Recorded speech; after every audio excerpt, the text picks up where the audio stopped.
on in. You're good.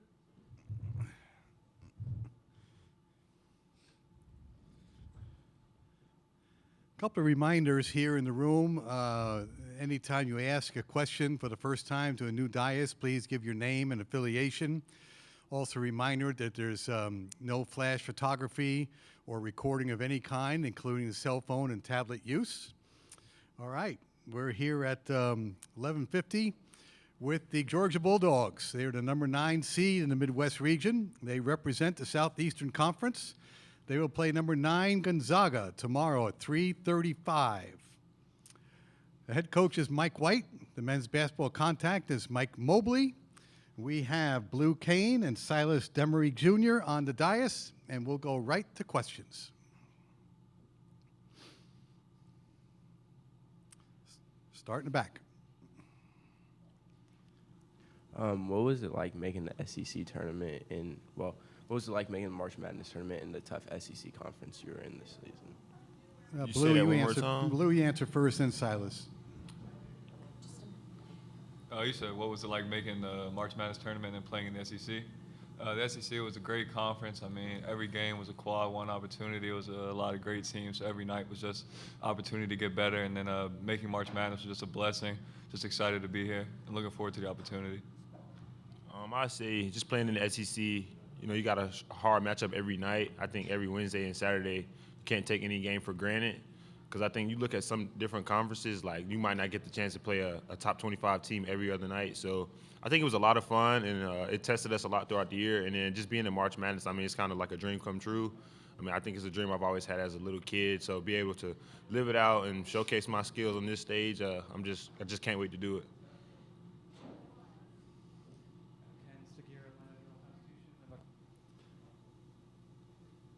Question for both of you guys.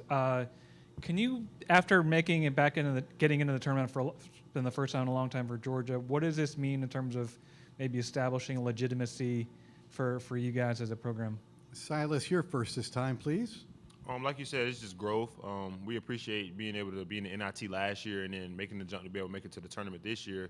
Like I said, it's just growth, just being able to build every year. You don't want to look ahead. You want to be where your feet are. So right now, we're just looking to make a run in the tournament right now and then worry about that after the season. So, question on the right-hand side.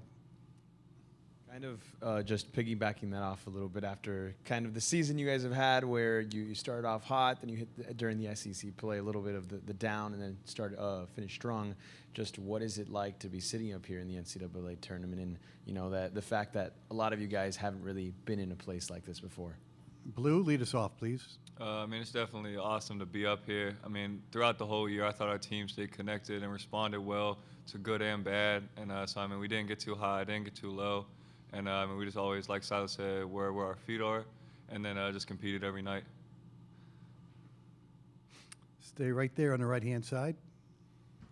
During Selection Sunday, Coach talked about the resiliency of the team. How important do you feel like, or how well do you feel like this explains y'all's team?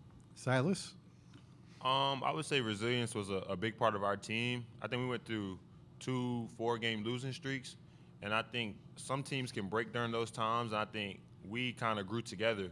I think going on our 2-game road trip, we were gone for 5 days from school. We went and played a tough Texas team, then followed up a couple days later and played a South Carolina team. I think us just being together and being with each other all the time kind of made us grow together. I think we played Auburn on a Saturday. I think our effort was a lot better than the game we played before that. Even though we lost, I think we learned a lot from that game. And then following up, we had a great lift on that Sunday. Like, the camaraderie was off the charts. I think it's probably one of the best lifts we had all year. And then we went in and played a tough Florida team on Tuesday and came out with a big win. I think that kind of like that resilience, we were able to go through that and then go through our breakthrough, and then we ended on a strong 4-0 run and then lost a tough one against Oklahoma. But like you see, our resilience, we never gave up on ourselves. We always believed in our team. Blue, same question, resiliency? Yeah, absolutely. Coach White talks about that every day in practice, and so, that's just a core belief. But, yeah, Silas said it. On the aisle, thank you. Question for Silas and Blue, Ken Segura, the AJC. Silas, you mentioned this being a dream come true. I'm curious for both you guys. Take me back to your first memories of the tournament, and like where were you when you were taking the, counting down and taking shots and pretending you weren't winning turn? Was it the driveway, a park? Take me to that place. Blue, you start us off this time. Oh yeah, absolutely. I mean, every kid dreams of it, and like you said, just being in the driveway, counting down. You miss a shot, you add a couple more seconds, shoot it again. Absolutely, but yeah, I mean, it really is a dream come true, and I'm just excited to be here. Yeah, like Blue said, just being in that driveway, you might miss a shot, add a few seconds, but I think my core memory is probably just being in school when the teachers turn on those games. You ask the teacher, can she turn on the games? I think those are like my core memories, like just thinking while I'm doing work in class, like, man, I want to be there one day. I pray and hope to be there one day, and just to finally be here is just like a dream come true, and it's a blessing from God. I went to Millbrook High School.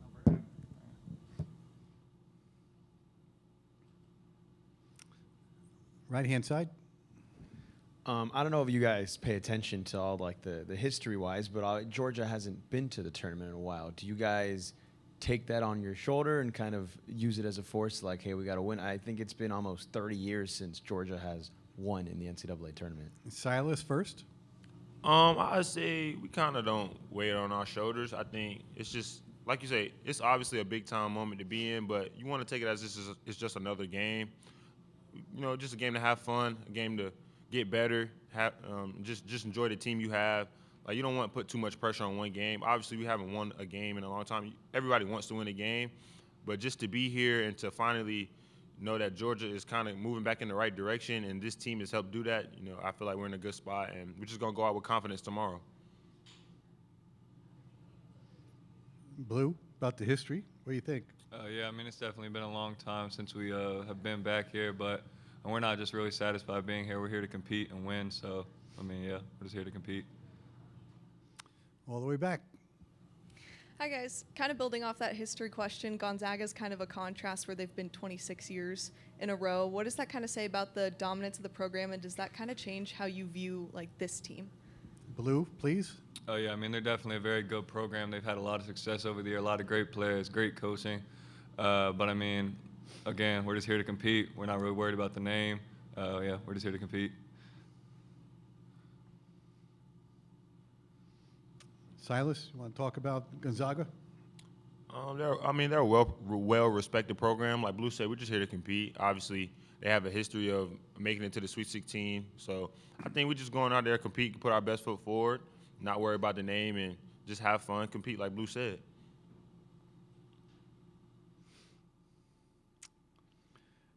Anything else for the Georgia Bulldogs? All right, gentlemen, thank you very much for your time. Best of luck tomorrow. You are excused. Head coach Mike White will be up here at 12:05 p.m. Central Time. Georgia will play Gonzaga tomorrow in the day's second game.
As advertised, the head coach of the Georgia Bulldogs is here, Mike White. We're going to ask him to make a statement on his team about being here in Wichita, Kansas.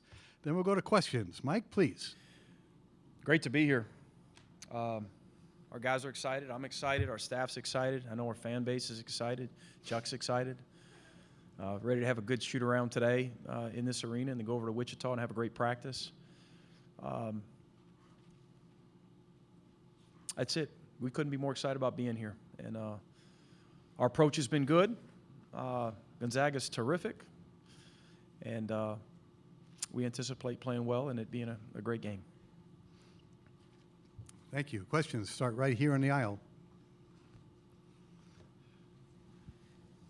Mike, obviously you guys just got through playing a gauntlet of an SEC schedule, beating some good teams. How, in what ways can that experience help y'all in a game like this against Gonzaga tomorrow?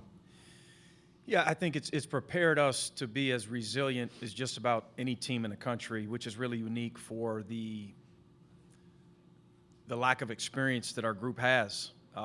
It shows the character and the connectivity, the mental toughness that our group has.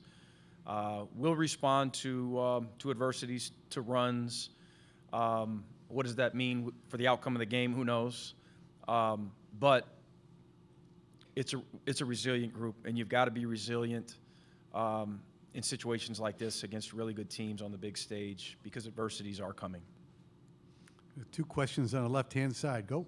Yeah, what have you seen out of R.J. Godfrey and what he's brought to the team this year, and how has his past NCAA tournament experience helped you guys, especially with preparation for this week? R.J.'s as consistent as anyone that I've coached. There's 2 or 3 other guys on this team uniquely that I would put in that category as well. His experience in going to the Elite Eight last year was some of the things that he's talked about, in meetings, in the apartment, in the locker room, in the film room, amongst us as a staff, hold weight because he's been there and he's done that. And he's not a guy chasing numbers.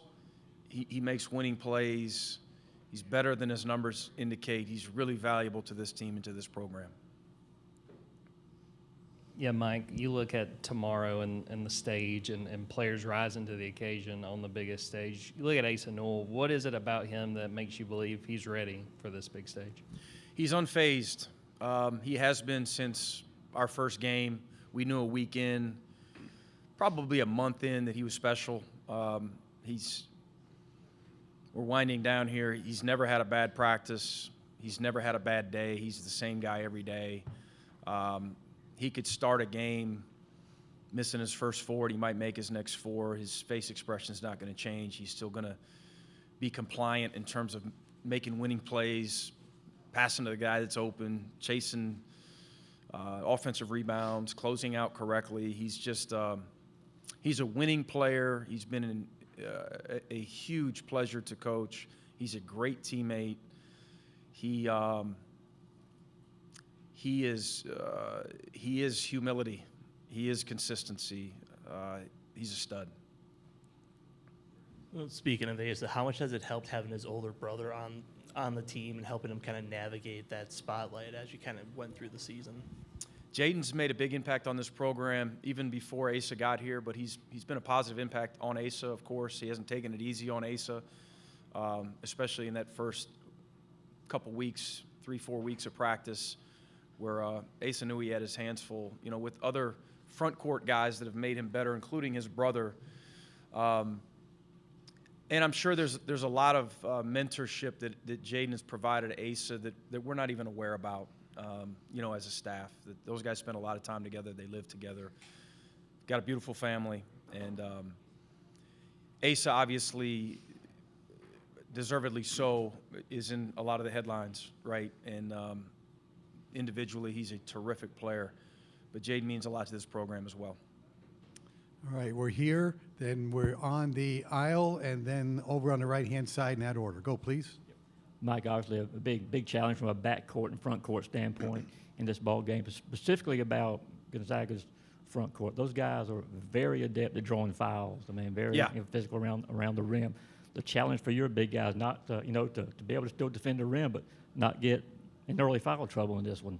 Yeah, foul discipline's a big key to this game, particularly with Gonzaga's ability to convert. One of the best free throw shooting teams in the country.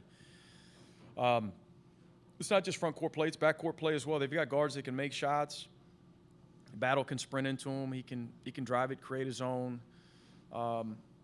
Hickman's got a beautiful stroke. They've got guards off the bench that are really good, and they've got arguably the best passer in college basketball in Nembhard, who's just an unbelievable quick thinker and surgeon of a passer.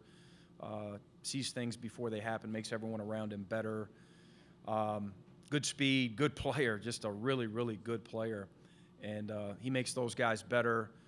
But our bigs got to be in full alert, and it starts the second that they get a defensive rebound or you score. Just it starts in transition for them. Their tempo is terrific. Their early post touches, their late post touches, their ball screen execution. Collectively, we've just got to be on point. We got to be really good defensively. It's one of the best offensive teams that we will have played all season. Okay, we're on the aisle. We got two on the right-hand side. Come back to these two here. Go, please. Mike, you're sharing your part of the bracket with two of the most successful teams in the programs in the country, Gonzaga and Houston. When you allow yourself to kind of dream or hope, would it be correct to assume that's kind of where you want to get to, where you're here every year and playing for titles? Yeah, I mean it's one day at a time for us. It's growth. We've spent 3 years rebuilding, and we're proud of where we are. But it's about Gonzaga, and that's it. That is it. It's about today and our preparation and playing really well, and optimistically thinking if we play really well down the stretch, we'll have a chance. That's it. Everything else will take care of itself. Coach, your team is fairly fresh in NCAA tournament experience. You're going against a program with a whole lot of it. How do you attack that as a coach and kind of prepare your guys for what they're going to experience tomorrow and, moving on if you guys keep winning? We're attacking it with hunger, we're chasing it with excitement. We're going to play with joy. We're going to play with connection. Playing a program that's been to a bunch of Sweet 16s in a row, right? It's important to them. It's got to be important to us, just to play our best. But again, it's not nearly as much about outcomes for us right now. It's about playing well. It's just about playing well, and it's a big neutral site. We've had some neutral sites games against high-level opponents. This is elevated. I'd be lying if I didn't tell you that. We've hyped this thing up with our guys. It's the NCAA tournament, right? It's the big stage. It's what our guys came to Georgia for. It's really exciting for them. We're not going to downplay that, but we're focused on playing well and being sharp today. On Selection Sunday, you talked about the team's resilience, and Blue said this is something that you talked about every day in practice. Yeah. Is this something that you feel like you've had to instill in your team, or is this something that they've just showed up and kind of showcased every day? No, I think when you've got guys that are bought in, when you've got a good culture, what you emphasize, as long as your guys are connected, you're going to get better at. And with this group, again, a lot of the mental pieces of the game we've emphasized because of our youth and because of our lack of winning experience.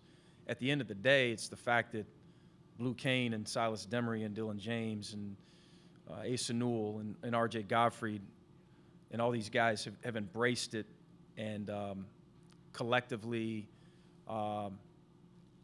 they've pushed forward for months and months to get better in these areas, to become, again, a really resilient group. Sometimes we're good offensively. Most of the time we're good defensively, but we're always resilient.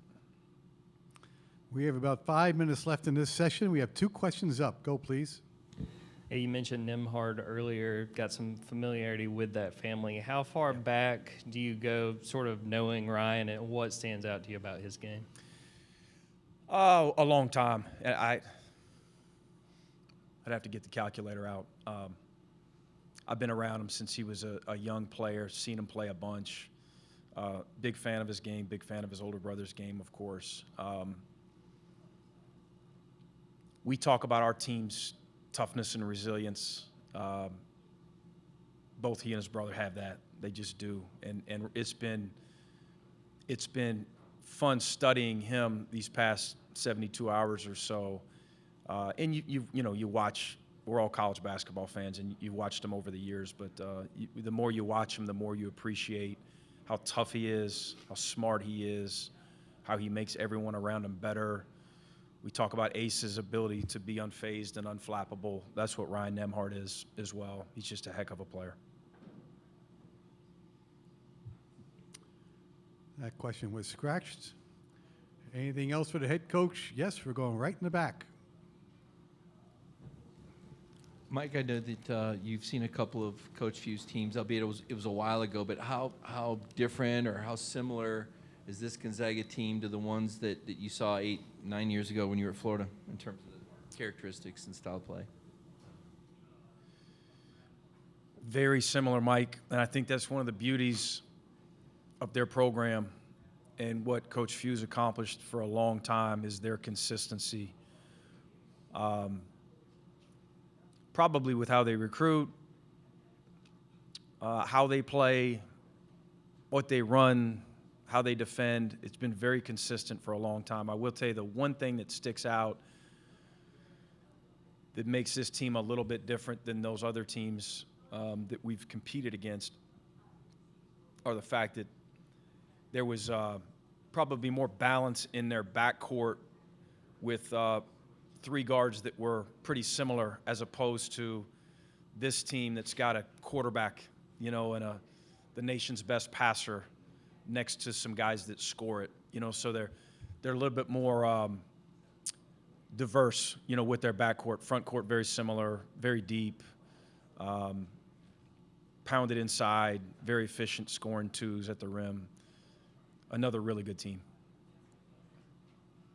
All the way again. And just to follow up, as far as coming to the NCAA tournament, different venue, same game, are there things that you do to help your team adjust to the NCAA tournament versus the SEC tournament versus the regular season? Is there a message for young players like Asa that maybe haven't been on this platform? Anything different about how you prepare out here versus SEC play or regular season? Yeah, we're trying not to make it mentally for our guys where it's overly different. I want our guys to be excited, but I want them to continue to understand it's a big neutral site game against a very good team, and we've been there, and it is do or die, and we've been there. We were sent home last week. Until you actually play in it, I'm not sure that your guys will fully feel it, right? I think at the first media timeout, they will have felt it, and we will have to respond to some positives and to some negatives throughout the game. But this group's done that, and now it's time to do it at the biggest stage, or on the biggest stage, rather. Coach, thank you very much for your time. Best of luck tomorrow. Thank you, guys. We have Bulldogs versus Bulldogs at 3:35 p.m. Central Time tomorrow. Gonzaga is up next at 12:35 p.m. Central.